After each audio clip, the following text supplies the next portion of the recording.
Et what's up les copains, j'espère que vous allez bien et aujourd'hui on se retrouve pour une nouvelle vidéo pour parler sport bien sûr, mais surtout football. Alors oui, je le sais de manière générale, on n'en parle pas trop sur la chaîne, on est plus typé tennis, cyclisme, sport d'hiver et également jeu de simulation de catch par l'intermédiaire de TEW 2016 et notre carrière avec la All Elite Wrestling. Quelques petits vlogs par-ci par-là quand je participe à quelques événements marquants auxquels j'ai envie de vous convier, mais là on est obligé de casser nos habitudes pour tout simplement parler du sacre de Karim Benzema, qui devient donc le 5e Français vainqueur du Ballon d'Or. Le ballon, il le ramène à la maison, comme le titre l'équipe, sacre tant attendu du joueur du Real Madrid, trophée remis des mains de Zinedine Zidane, dernier Français vainqueur du Ballon d'Or, c'était en 1998, Karim Benzema qui va donc chercher son premier Ballon d'Or en carrière et qui devient le 5e Français à remporter la plus haute distinction individuelle de l'histoire du foot, après Raymond Kopa, après Michel Platini, Jean-Pierre Papin et donc Zinedine Zidane. Karim Benzema devient en 2022, après 24 ans de disette, le 5e Ballon d'Or français. Et autant vous dire que c'est clairement le Ballon d'Or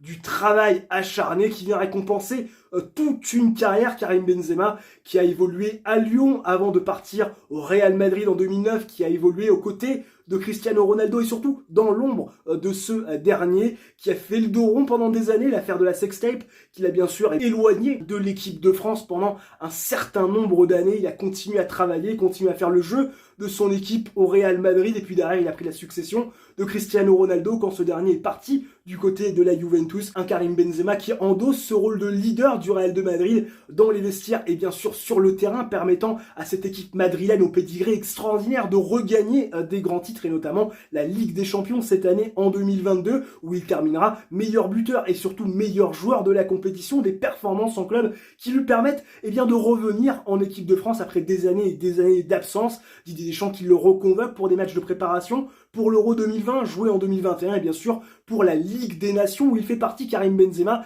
des grands artisans de la victoire de l'équipe de France dans cette compétition toute récemment créée. Un Karim Benzema qui, à l'instar de Kylian Mbappé et d'Hugo Lloris, font partie des pièces maîtresses du succès de l'équipe de France, qui va donc chercher son premier titre depuis la Coupe du Monde 2018 remportée en Russie, où Karim Benzema n'était bien sûr pas présent, effaçant ainsi du moins un peu la défaite et surtout le goût amer de cette élimination en 8e de finale de l'Euro par les Suisses, 3-2, alors que le match semblait plié à un quart d'heure de la fin. Bref, un Karim Benzema qui va chercher à presque 35 ans le Ballon d'Or de la persévérance. Bref, toute une carrière pour aller chercher le rêve de gosse qu'il s'était fixé dès tout petit, en plus remis par son idole Zinedine Zidane et ancien entraîneur au Real de Madrid. Et ça permet de réconcilier cette victoire de Karim Benzema au Ballon d'Or, réconcilier les fans avec cette récompense qui souvent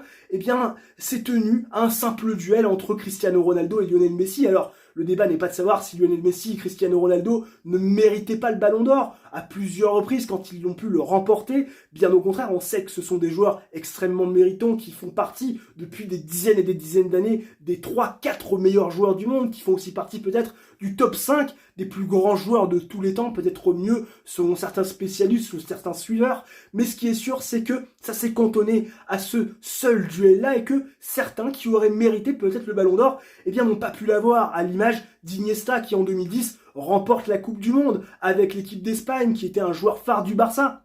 qui aurait mérité certainement cette année-là d'aller chercher ce Ballon d'Or. Xavi, 3e en 2009, en 2010, en 2011, qui a été assez frustré pendant des années de ne pas avoir remporté le Ballon d'Or au moins une de ces 3 années. Franck Ribéry, dont on parlera un petit peu plus tard, qui en 2013 fait une saison extraordinaire, qui ne remporte pas ce Ballon d'Or. On parlera également de 2018 et Antoine Griezmann, qui aurait peut-être certainement pu succéder déjà à Zinedine Zidane. Malheureusement, les votes en auront décidé autrement. Robert Lewandowski, qui en 2020, pour cause de Covid, alors qu'il était certainement meilleur joueur de la planète, n'a pas reçu son Ballon d'Or, puisque le Ballon d'Or n'a pas été décerné cette année-là. Et puis l'an dernier, Messi qui remporte le Ballon d'Or, alors que Karim Benzema fait une superbe saison, alors que Robert Lewandowski confirme sa magnifique année 2020. Lionel Messi, encore une fois Ballon d'Or, alors qu'il a fait quoi? 2 buts contre Nantes. Bon, je grossis un peu les choses, mais enfin quand même, bref, les fans qui ont été certainement réconciliés après la victoire de Karim Benzema au Ballon d'Or. Clairement, on l'a dit et répété, c'est le Ballon d'Or du peuple,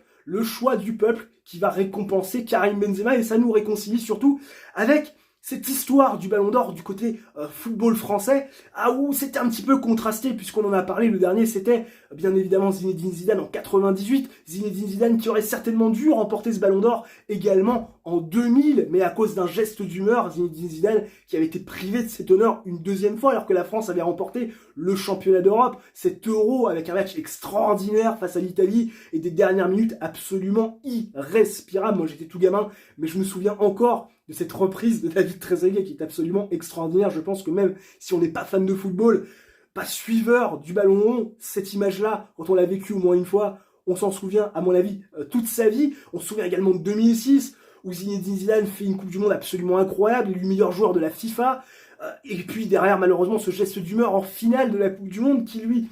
malheureusement, coûte encore une fois peut-être ce Ballon d'Or. Zinedine Zidane qui aurait pu avoir peut-être 3 ballons d'or en carrière, et puis derrière il faut remonter à 2013 pour voir peut-être une petite injustice avec Franck Ribéry qui méritait peut-être cette année-là, après sa victoire au championnat d'Allemagne, après sa victoire en Coupe du Monde des clubs, la Ligue des Champions également avec le Bayern, meilleur joueur du championnat d'Allemagne qui finit 3e derrière Messi et Ronaldo, ce fameux tandem, encore une fois très contesté, Franck Ribéry qui se sent toujours en 2022 volé, liésé par rapport à ce Ballon d'Or qui lui a échappé. On se souvient également de 2018 où Antoine Griezmann qui a fait des performances absolument extraordinaires avec son club de l'Atlético. Et puis bien évidemment cette victoire en Coupe du Monde en 2018 en Russie, le Ballon d'Or qui lui échappe, il termine 3e, Modric qui prend ce Ballon d'Or à la surprise générale qui avait fait Modric, à part perdre en finale de la Coupe du Monde, a été vivement contesté. Et puis bien évidemment en 2021, le Ballon d'Or remis à Lionel Messi, alors que Karim Benzema fait certainement une saison encore une fois extraordinaire. Peut-être manquait-il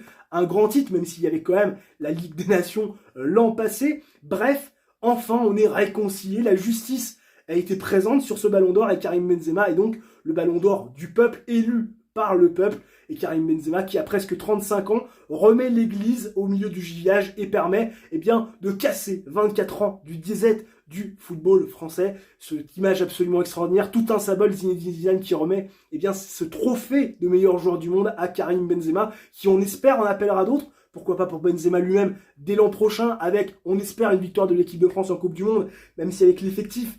qui devient de plus en plus réduit, avec N'Golo Kanté qui est plus qu'un certain pour la Coupe du Monde, Pogba on sait pas trop, on verra bien ce que ça pourra donner, rien n'est moins sûr quant à la victoire de l'équipe de France en Coupe du Monde, mais pourquoi pas aussi pour un Kylian Mbappé, 6e, encore une fois très bien placé au classement du Ballon d'Or, et bref toutes les pépites françaises, peut-être qu'on arrivera à attendre moins de 24 ans pour aller chercher un nouveau Ballon d'Or et un 6e Ballon d'Or français, donc dans l'histoire du football. J'espère que cette vidéo vous aura bien évidemment plu. Si c'est le cas, n'hésitez pas à réaliser votre coup du chapeau. Le like, l'abonnement et l'activation de la cloche, ça mange pas de pain, c'est totalement gratuit. Ça permet bien évidemment à la chaîne d'être mieux référencée. Et sur ce, on se retrouve très prochainement pour une nouvelle vidéo. D'ici là, portez-vous bien, ciao, bye bye, et à la prochaine.